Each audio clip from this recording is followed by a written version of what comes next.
우리에게 가장 중요하다고 생각하는 우리의 영적인 삶, 우리의 신앙생활, 점검이 필요할까요? 필요할까요? 필요합니다. 점검이 절대적으로 필요합니다. 그래서 여러분이 바르게 믿음 생활을 하고 있는가? 그럼 누가 점검해 주죠? 내 믿음 생활을 옳게 하고 있는가? 어떻게 점검합니까? 무엇을 기준으로 하면 될까요? 하나님 말씀, 성경 말씀을 통해서 내가 신앙생활을 옳게 바르게 잘하고 있는가 하는 것을 점검을 해야 되겠죠. 근데 어떤 때는 좀 어려울 수도 있어요. 그래서 내 주변에 신앙생활 잘 하시는 믿음의 선배들, 또 나를 관심을 가지고 이렇게 이끌어주시는 영적인 멘토들, 이런 분들을 통해서 내 신앙의 점검을 받는 것이 필요하고, 또 목회자가 있어요. 교회 목회자가 또 신앙을 점검을 해줍니다. 물론 여성분들 유방암 자가 진단처럼 내 자신을 스스로 진단을 해볼 수도 있겠지요. 왜 교회에 나와야 되는가? 우리 공동체 신앙생활의 유익은 활활 타오르는 모닥불과 같습니다. 잘 타는 장작도요, 불집게로 이렇게 집어가지고 하나만 이렇게 따로 놔두면요, 금방 불이 꺼져 버리더라고요. 그러나 젖은 장작도요, 활활 타는 그 모닥불 안에다가 집어넣으면은 처음에는 막 좀 연기도 나고 뭐 그래요. 뭐 이렇게 눈도 맵고 막 그런데 조금 있다가 다시 그 젖은 나무인데 잘 안 마른 나무인데 그것도 함께 활활 타는 거 보게 됩니다. 여러분은 마른 장작입니까? 젖은 나무입니까? 스스로가 어떻게 생각됐어요? 나는 잘 마른 나무라 불만 붙여주면 그냥 활활 타오른다. 그런 분도 계실 것 같고, 나는 웬만해가지고는 은혜 같은 걸 잘 몰라. 웬만해가지고는 나는 은혜 받지 않아. 이거 뭐 젖은 나무 상태일 거예요. 근데 혹 젖은 나무라고 해도요, 교회에 강력한 성령의 불, 기도의 불이 있을 때 그 안에 함께 있게 되면은 같이 활활 타오르는 역사가 있게 될 줄로 믿습니다. 사실 그렇잖아요. 젖은 나무도 불이 막 뜨겁게 타오르는 거기다가 집어넣어 놓으면요, 어느 틈엔가 같이 타오르는 것을 보게 되는 거죠. 성도들이 함께 교제하면서 신앙생활을 하는 유익이 바로 여기에 있습니다. 서로 격려하고 함께 가는 용기를 얻을 수 있기 때문입니다. 그래서 성경은요, 어렵고 힘든 고난의 때에도 뭘 하라 그러냐? 함께 모여서 기도하라. 이렇게 말씀하고 있어요. 아니, 초대교회 때 그 로마의 박해가 심할 때 잡히면 데려다가 원형 경기장에 맹수의 밥으로, 맨손으로 맹수와 싸우게 하고 검투사와 싸우게 하고, 그런 처참한 때에 좀 숨어서 혼자 몰래 기도하라고 했으면 얼마나 좋겠어요? 그런데 그때에도 함께 모여 기도하라. 두세 사람이 내 이름으로 모인 곳에 내가 너희와 함께 하리라. 주님도 이렇게 말씀하시고요. 또 마지막 때가 될수록 어렵고 힘든 고난의 때에 오히려 모이기를 힘쓰라고 말씀하고 있습니다. 히브리서 10장 24, 25절 함께 읽겠습니다. 돌아보아 사랑과 선행을 격려하며 모이기를 패하는 어떤 사람들의 습관과 같이 하지 말고 오직 권하여 그날이 가까움을 볼수록 더욱 그리하자. 아멘. 마지막 때가 되면 될수록 더 신앙생활하기 어려워지거든요. 환난과 핍박이 더 많아지거든요. 신앙생활을 하는 것 때문에 불이익이 더 많아져요. 세상 사람들로부터 손가락질 받고 조롱당하고 멸시당한 날이 더 많아질 수 있어요. 그럴수록 그날이 가까움을 볼수록 더욱 뭐 하라는 거예요? 모이기에 힘쓰라 말씀하고 있어요. 오늘 본문의 배경은 이렇습니다. 사무엘 시대의 이스라엘이 어려움을 당하고 있습니다. 국가적으로 블레셋의 위협 앞에서 고난을 받고 있는 거예요. 신앙적으로는 바알과 아스다롯 그 우상에 빠져서 혼란스럽습니다. 심지어 블레셋에게 빼앗겼던 하나님의 법궤가 어렵게 돌아왔지만 시골 기랏 여아림으로 그곳으로 옮긴 후에 20년 동안 방치된 상태로 놔둘 만큼 신앙적인 피폐 상태에 빠져 있어요. 그럼 법궤라는 거 이제 영화로도 나오고 그래서 어떤 신비한 거다라는 생각을 이제 많이 하실 겁니다. 법궤가 뭐냐? 그럼 법궤 그 자체는요, 뭐 대단한 게 아니에요. 그 안에 어떤 뭐 신비한 영물이 들어있는 게 아닙니다. 이 법궤는 의미가 있는데 중요한 의미가 뭐냐? 하나님의 임재를 상징하는 거예요. 그곳에 하나님이 임하신다. 임재를 상징한다는 거죠. 출애굽기 20장에 보면 10절로 20절까지 그걸 자세하게 설명하고 있어요. 이게 이 법궤의 뚜껑 위에 천사가 날개로 이렇게 하고 보호하고 있는 것 같은 그런 모습이 되어 있고요. 또 다른 사진을 보시면 그 안에 들어있는 내용물이라는 게 별거 없어요. 거기 항아리 안에 뭐가 들었죠? 그 항아리에 만나가 들어있어요. 만나. 광야에서 그들이 먹었던 만나. 그게 만나가 들어있고, 그 다음에 모세가 계명을 받았던 돌판, 그리고 아론의 싹이 난 지팡이, 꺾어진 나무인데 거기서 싹이 나오는 그 지팡이, 이건 모두가 다 하나님이 함께 하셨던 역사의 현장을 설명해 주는 것들이에요.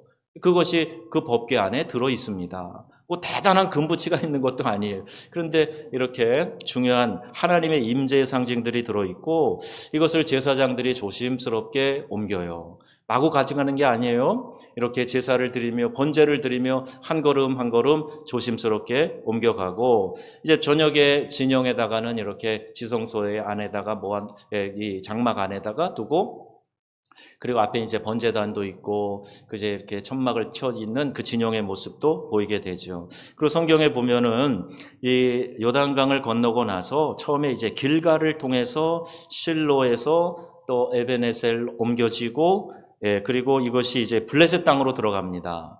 블레셋 사람들이 이걸 취해가지고 다곤 신전 안에 넣었는데 그 신상들이 막 다 꼬꾸라지고 목이 부러지고 그런 일들이 있었어요. 그래서 불길하다. 그래서 이제 보내잖아요.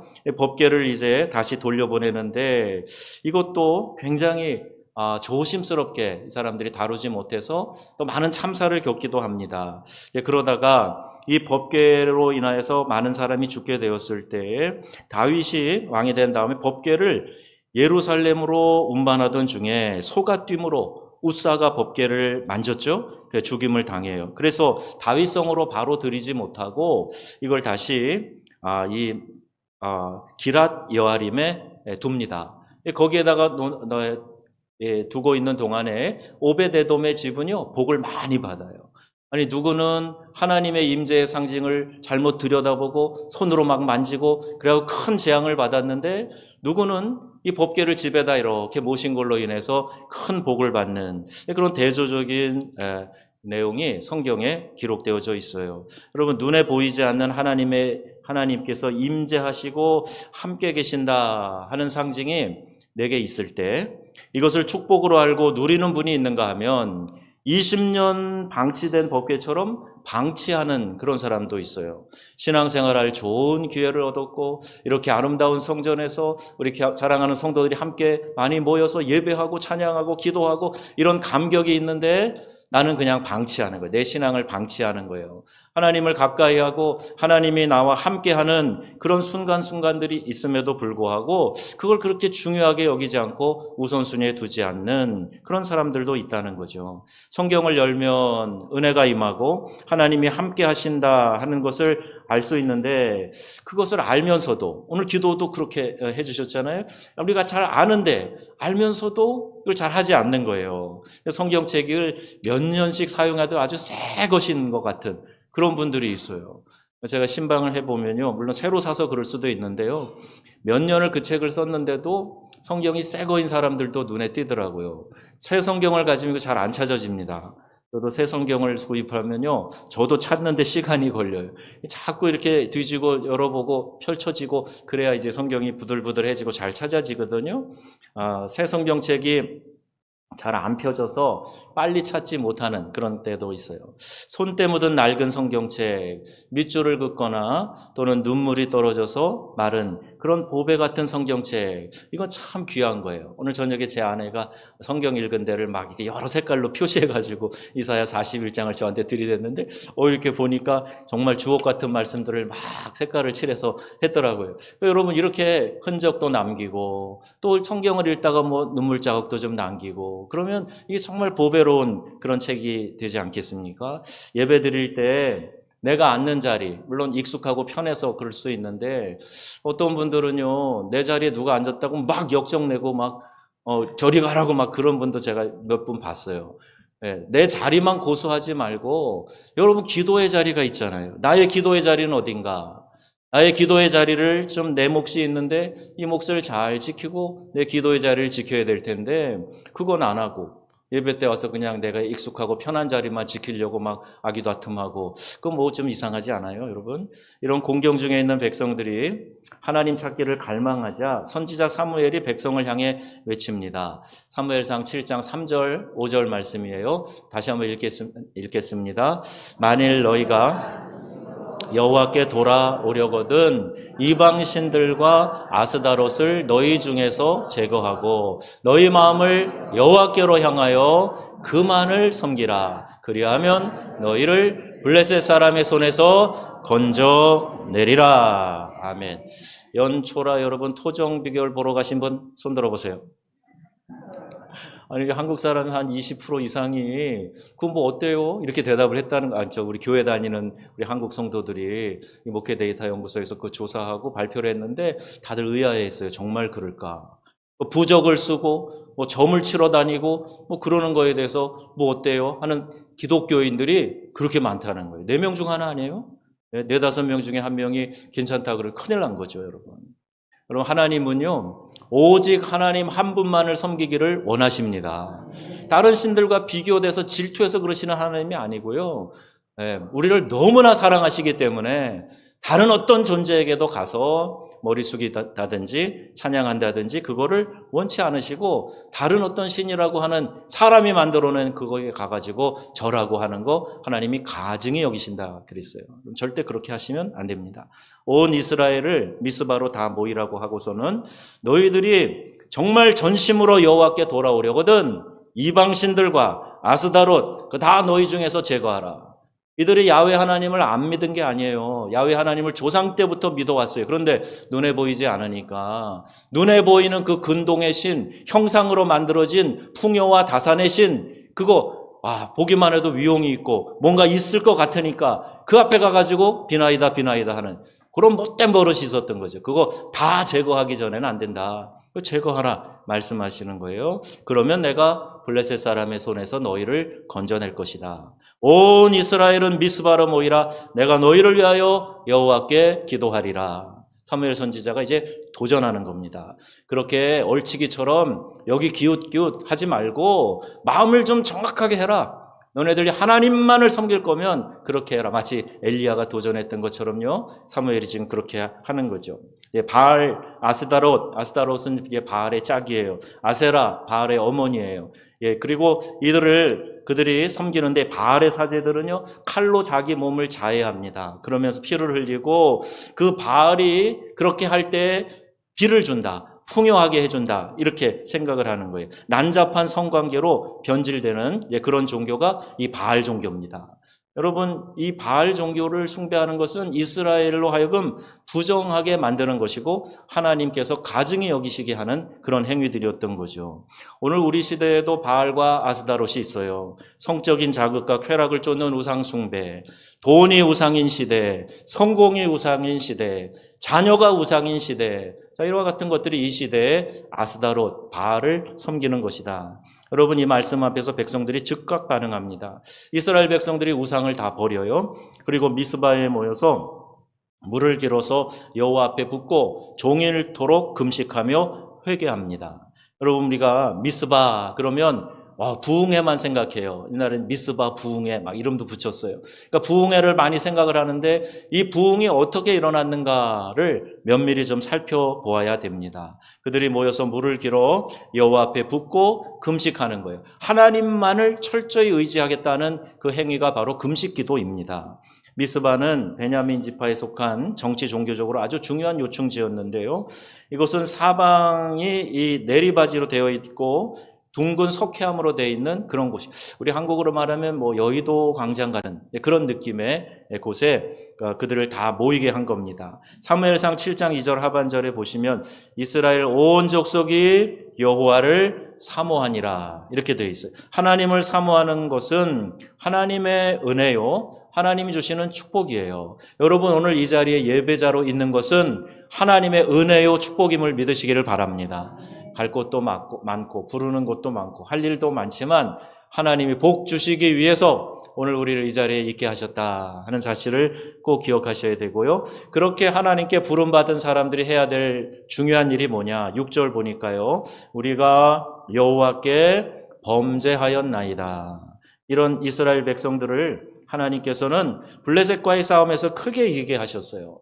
내가 여호와 앞에 범죄하였나이다 하고 주님 앞에 와서 물을 붓고 제단에 금식하며 기도하는 그들을 하나님이 긍휼히 보시고 그들에게 다시 반전의 역사를 일으켜 주신 거예요.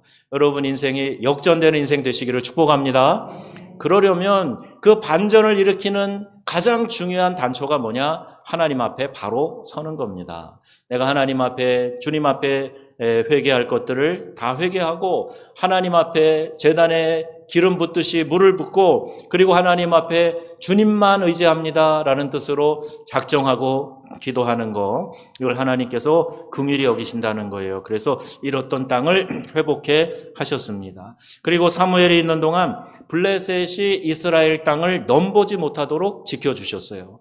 여러분 단 한 번에 이렇게 작정해서 하나님 앞에 회개하며 기도했던 이 집회를 통해서 하나님이 이스라엘을 붙들어 주시고 대적이 넘보지 못하도록 하셨다 하는 사실, 놀라운 일이죠. 몇 주간 우리가 이 수요일 저녁마다 미스바에 모인 이스라엘 백성들처럼 믿음으로 결단하고 또 새로이 부어주실 은혜를 사모하면서 예배로 또 말씀으로 나누려고 합니다. 모든 성도들이 한 마음으로 수요 예배에서 전해지는 말씀을 통해서 하나님 앞에 서기를 다짐하고 또 이스라엘 백성들이 미스바에 모여서 하나님만을 섬기겠다라고 다짐한 그 모습을 우리도 함께 배워서 함께 걸어가야 할 것입니다. 이 신년 벽두에 여러분 이러한 결단과 이러한 출발이 우리 모두에게 있어지기를 바랍니다. 자, 이들이 무엇을 다짐했을까? 중요한 부분이 오늘 말씀에 나오고 있는데요. 그 첫 번째는 헌신을 다짐했어요. 물을 기로 제단에 부었습니다. 헌신을 의미하는 거예요. 우리 한국처럼 물이 수자원이 풍부한 나라 그렇게 많지 않습니다. 이 팔레스틴 같은 데 물 귀한 곳이거든요. 근데 그 물을 길어다가 그 위에 부어요. 그 모든 수고를 통해서 또 재물을 정결케 하는 마음으로, 자신을 정결케 하는 마음으로 물을 붓습니다. 신앙생활을 할 때 우리는요, 눈물을 뿌리고 땀을 뿌리고 헌신을 다짐해야 돼요. 가정과 교회와 이 나라에 온전히 하나님 나라가 이루어지도록, 성령의 뜨거운 역사가 일어나도록 우리 자신을 온전히 하나님께 드리는 헌신이 있어야 됩니다. 여러분 무엇이든지요, 열정을 가지고 달려들어야 좋은 결과를 기대할 수가 있어요. 대충 슬렁슬렁 이렇게 해서는 아무런 좋은 결과를 기대하기가 어려운 거죠. 최선을 다해야 합니다. 아니 뭘 하더라도 내가 할 수 있는 것, 잘할 수 있는 것, 좋아하는 것 하면 되는데 그것도 슬렁슬렁 하는 게 아니라 최선을 다해서 해야 돼요. 그래서 눈물과 땀과 피에 대한 이야기를 해요. 이 세 가지 액체는요, 헌신이라는 말 안에 다 들어있는 거예요. 말로는 헌신이라고 하는데 기도에 눈물이 없어요. 주님 앞에 나와서 봉사하는 땀 흘림이 없어요. 내가 수고하고 희생하는 그 뿌리는 피가 없어요. 그러면 이게 온전한 헌신이 아니란 말이죠. 그래서 여러분 하나님 앞에 나와 이들이 물을 기로 제단에 부으며 헌신하였던 그런 마음으로 이 한 해를 주님께 헌신하는 그런 출발하는 그런 기회로 삼으시기를 바랍니다. 그리고 두 번째는 죽음을 결단하는 각오예요. 이스라엘 백성은 금식하면서 하나님 앞에 섰습니다. 금식은 나의 모든 것을 내려놓고 항복하는 거예요. 하나님 앞에 목숨 걸고 기도하는 행위입니다. 에스더가 민족의 구원을 위해서 금식하면서 뭐라고 합니까? 내가 죽으면 죽으리라. 왕에게 규례를 어기고 나갈 건데 죽으면 죽으리이다. 여러분 이런 비장한 각오, 자 이것이 우리에게 결단되어져야 됩니다. 이 땅의 구원과 회복을 위해서 목숨 걸고 기도할 수 있는 그런 사람이 아쉬운 때예요. 여러분 주님 앞에 내 마음 다해서 내 생명 다해서 내가 목숨 걸고 기도하며 이 나라 민족을 위해서, 가정을 위해서, 교회를 지키기 위해서 기도하겠다라고 하는 믿음의 결단이 저와 여러분에게 있어지기를 주의 이름으로 축원드립니다. 전에는요, 서울에 삼각산 기도원이 유명한 곳이 있었어요. 도심 한가운데 있음에도 불구하고 새벽마다 거기 올라가서 밤새 기도하는 사람들의 목소리가 있어요. 지금은 이제 소음 공해 때문에 못하게 한 지 오래됐거든요. 저도 삼각산 기도, 삼각산에 올라가서 신학생 때 기도해 봤던 경험이 있는데, 진짜 동산 여기저기서 이곳저곳 골짜기마다 나무 뒤에서 이 큰 바위 뒤에서 주여 주여 하는 소리가 막 끊임없이 나는 그런 곳이, 그 사람들이 다 올라가서 했던 기도 가운데요, 나라를 위한 기도가 참 많았어요. 그래서 애국자들이 삼각산에 간다 이런 말이 있을 정도였어요. 여러분, 이 시대에 나라를 위해서 그 차가운 바위에 앉아서, 딱딱한 바위에 앉아서 기도할 사람 얼마나 있을까요? 여러분, 우리의 기도가 나라 민족을 위해서 기도를 하기는 합니다만은, 정말 그런 야성을 가지고 하나님 이 민족 살려주세요, 이 나라 구원해 주세요, 절체절명의 위기 가운데 하나님 건져주세요, 정말 눈물 뿌려 기도할 수 있는 사람 얼마나 있을까요? 여러분, 우리가 짧게 기도하지만 그런 애달는 마음으로 이 나라를 위해서 함께 기도하는 성도들 되시기를 바랍니다. 하나님이 그걸 원하시고 기뻐하세요. 간절한 기도가 있는가? 기도 부탁만 하고 나는 기도하지 않는 것은요, 진실로 그 기도의 능력을 믿지 않는 것일 수가 있어요. 여러분, 휴거 때문에 이 나라 사회에 큰 무리를 일으켰던 다미선교회 아시죠? 다미선교회, 다가올 미래, 휴거 날짜를 정해놓고 막 그랬잖아요. 그 대표가 누구냐 하면은 이장님이라고 하는 사람이에요. 감리교 신학교 교수까지 지낸 사람이에요. 그런데 그 사람을 이제 잡아들였죠. 휴거가 일어난다고 하는 그날 밤에 이 사람이 뭐 하나 몰래 들여다봤어요. 쿨쿨 자고 있었다는 거예요. 그러니까 이 얘기는 뭐냐 하면, 봐라, 이 사람들이 이제 막 논설로 뭐로 막 얘기하는 거예요. 그 사람 그 짓거리를 했어. 그런데 그 사람은 안 믿었어. 막 이렇게 그냥 강한 어조로 그를 책망했던 얘기를 제가 지금도 기억합니다. 여러분, 안 믿으면요, 기도 안 하는 거예요. 남들에게는 보기 좋게 나를 드러내기 위해서 기도해 주세요 이렇게 부탁은 하지만, 내가 기도 안 하고 있으면 안 믿는 것일 수가 있다는 얘기예요. 여러분, 기도 부탁만 하지 마시고요, 여러분이 그 기도의 제목을 붙들고 하나님 앞에 씨름하면서 기도하는 기도의 사람들 되시기를 바랍니다. 그러면서 남들에게도 같이 기도하자 이렇게 해야지, 나는 안 하고 누가 대신해서, 아니죠. 깊이 기도하지 않고 중대한 결정을 팍팍 내리다가 결국 팍팍 쓰러지는 사람들 많이 봤어요. 여러분, 중요한 결정 앞에서는 정말 작정해서 기도하세요. 금식 건강이 허락하는 범위 안에서 여러분, 금식도 하고 기도하세요. 아니, 죽으면 죽으리라 하는 게 금식이라는데 뭐 까짓 거, 그리고 매달려 기도하시고, 그리고 하나님 앞에서 중요한 결정도 하시고, 또 밀고 나갈 거 밀고 나가시고, 의지 꺾이지 마시고 믿음으로 승리하는 성도님 되시기를 주의 이름으로 축원합니다. 자, 세 번째 진짜 중요한 게 있어요. 그게 뭐냐 하면 회개의 실천입니다. 이 부흥은요, 회개를 통해서 일어난 거예요. 우리가 부흥을 얘기할 때 사람이 막 늘어나는 거, 그리고 막 하늘에 불이 내려서 막 심령이 뜨거워지고 막 등짝이 뜨거워지고 불덩이가 확 나에게 들어왔다 그러고, 이게 부흥의 다 징조일 수는 있는데요. 그런데 정말 부흥의 정확한 정의는 뭐냐면 회개입니다. 회개에서부터 시작되는 게 부흥이거든요. 사람 숫자 늘어가는데 그게 부흥이 아니고요, 내 심령이 주님 앞에서 온전히 토설하고 자복하고 죄악을 다 내버리고 다시 하나님 앞에 바로 서겠습니다. 메타노이아, 돌아서서 하나님 앞에 내가 바로 서겠습니다. 이게 부흥이거든요. 이들이 먼저 하는 얘기가 있어요. 우리가 범죄하였나이다. 여러분, 회개하는 곳에 성령의 역사가 일어나는 줄 믿으시기를 바랍니다. 성령이여 오시옵소서 아무리 부르짖어도요, 내 심령이 더러워져 있고 죄악의 문제가 해결되어져 있지 않으면 하나님의 거룩하신 영이 우리 안에서 역사하실 수가 없는 거예요. 1903년 우리나라에 큰 부흥이 있었는데, 원산 대각성운동에서부터 그 부흥이 시작이 됩니다. 그 핵심이 뭐냐 하면 한 선교사님의 회개로부터 시작했어요. 로버트 하디 선교사입니다. 아주 인테리 선교사예요. 의사였고요. 그리고 그 열정이 있으니까 젊은 나이에 이 극동의 지도에도 잘 그려지지 않는 나라까지 오지 않았겠습니까? 얼마나 헌신하고 얼마나 수고하고 얼마나 순수한 사람이에요. 그럼에도 불구하고 우리나라에 와서 이 복음 전하는 의료사역, 선교활동 하다 보니까요, 너무 답답한 거예요. 그래서 이 민족을 내가 멸시했습니다. 내가 교만했습니다. 그리고 하나님 앞에서 그가 회개하기 시작했는데, 그 선교사의 눈물의 회개에 성령의 불이 임하기 시작한 거예요. 그리고 이 회개의 불길이 원산 일대를 다 눈물의 회개에 회개의 장소로 이끌었다는 거예요. 그리고 나서 4년 후에 평양 대부흥운동이 일어나게 됩니다. 평양 대부흥운동의 시작은요, 시발은 원산에서 시작된 거예요. 한 선교사님이 눈물로 자기의 교만을 회개하며 그가 눈물 뿌리고 자백하며 자기의 교만을 하나님 앞에 용서해달라고 부르짖었을 때 그것이 퍼져나가면서 원산 일대를 뒤집어 놓고 그리고 그 평양을 뒤집어 놓게 된 겁니다. 1907년 평양의 대각성 부흥운동은 바로 이렇게 회개운동으로 시작이 된 거예요. 여러분, 길선주 당시 장로님 아시죠? 그가 부정했던 것, 내가 친구의 재물을 좀 이렇게 부정하게 취하였던 것, 이런 것들 하나님 앞에서 회개하면서 공개 자백을 하면서 회개하게 됐을 때 나도요, 장로님, 나도요. 그러면서 사람들이 자기의 죄를 고백하면서 이 평양의 대부흥운동이 일어나게 되었던 거죠.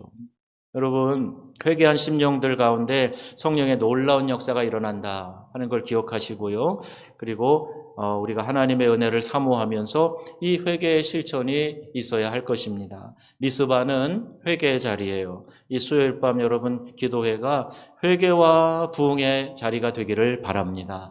여러분 기도하실 때요, 뭘 다 하려고만 하지 마시고요. 내 자신을 하나님 앞에 말씀으로 비추어서 성령 하나님 저를 조명해 주세요. 제가 버려야 될 것들을 버리게 해주세요. 깨끗이 씻겨야 될 것들 주님 깨달아서 자백하고 죄 사함 받게 하여 주옵소서. 그럼 이런 기도가 항상 우리에게 있어야 할 줄로 믿습니다. 새 출발을 위해서 여러분 오늘 잘 오셨어요. 미스바로 모이는 성도님 되시기를 바랍니다. 저녁 미스바, 새벽 미스바, 여러분이 개인적으로도 오실 수 있지만 함께 공예배 드리는 시간에 빠지지 말고 함께 참여하면서 하나님 예비하신 은혜 여러분 풍성하게 누리시기를 축복합니다. 새해를 시작하는 우리 신앙도 좀 새롭게 세워봐야 되지 않겠습니까? 그러기 위해서 지금 우리가 추구해야 될 것이 뭐냐? 뜨거운 열정의 헌신, 결단하여 기도하고 회개를 실천하는 일이에요. 우리에게 하나님의 새로운 은혜가 임하게 될 줄로 믿습니다. 은혜를 사모하면서 미스바에서 부흥을 경험하는 우리 명성의 모든 가족들 되시기를 주 예수님의 이름으로 축원합니다. 아멘.